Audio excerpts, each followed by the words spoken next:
आज भक्तीची टाय सापडत नव्हती, त्याच्यामुळे कपाट भक्तीनं पूर्ण उतसलं सगळं.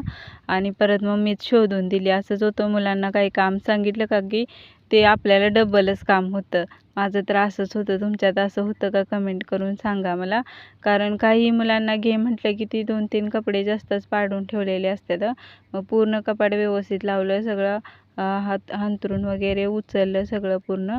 नंतर माझं आवरल्यावर आत्याने मला आज एक काम सांगितलं होतं. हे कायम आत्या आणि मुलं करतात, पण ह्यावेळेस आत्या मला म्हणल्या तूच कर, तूच कर. मी म्हणत होती संध्याकाळी, तर नको म्हणल्या. बघ, ही आमची कोंबडी बसवायची होती आणि ही कधीच मी बसवली नव्हती. ती तिघंजणच असतात, आत्या आणि 2 मुलं. पण ह्यावेळेस आत्यांच्या काय मनात आलं, त्या मला म्हणल्या तूच बसव म्हणून. मग आता मुलं पण नव्हती घरी, मग मीच बसवले. त्या म्हणतात ते अशा रेषा ओढल्या की पिल्लं व्यवस्थित निघतात, म्हणून मग ते रेषा ओढून ठेवतात सगळी अंडी. नंतर नळाला पाणी आलं होतं बघा. आमच्या इथं पाणस्थळ गाव आहे, पण आमच्या इथं 2-3 दिवसांनी पाणी, कधी कधी 4 दिवसांनी येते. ते पण जास्त वेळ येत नाही, थोडा वेळ येतं आणि लगेच जातं. पण आज जरा थोडा वेळ राहिले म्हणून भक्तीचे पप्पा जनावरांना पाणी वगैरे झाकून धुवून घेत आहेत. हे आमचं लिंबूचं झाड आहे.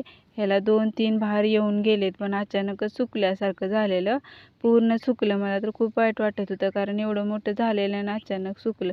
तर आत्ता बघितलं तर बघा, त्याला थोडी थोडी फुलं पण यायला लागलेत. म्हटलं याची थोडी जास्त काळजी घ्यायला पाहिजे.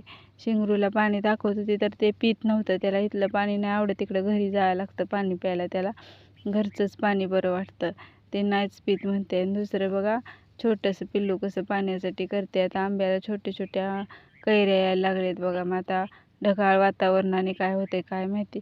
थोडंसं पाणी मारून घेतलं झाडावरती, कारण म्हटलं धूळ वगैरे असते, त्याच्यामुळं पण त्याची जरा निगा राखली पाहिजे.